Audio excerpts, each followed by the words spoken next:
এই কিতাবটা কোথায় ছিল? যদি কিতাবের কাছে জিজ্ঞাসা করা হয় যে কুরআনুল কারীম তুমি কোথায় ছিলে, তখন কুরআনুল কারীম তিনি নিজেই উত্তর দেবেন, ফি লাউহিম মাহফুজ।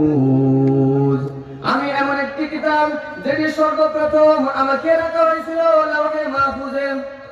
সর্বপ্রথম আমাকে লাউহে মাহফুজে রাখা হয়েছিল।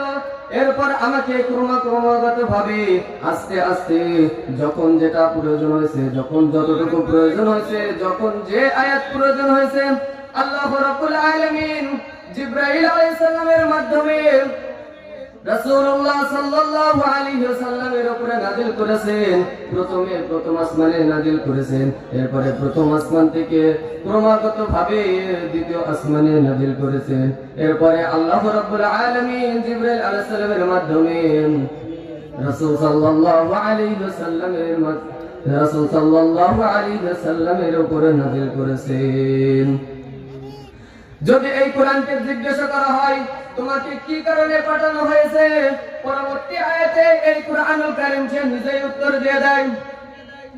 কুরআনুল কারীম বলেছেন হুদাল লিল মুত্তাকিন।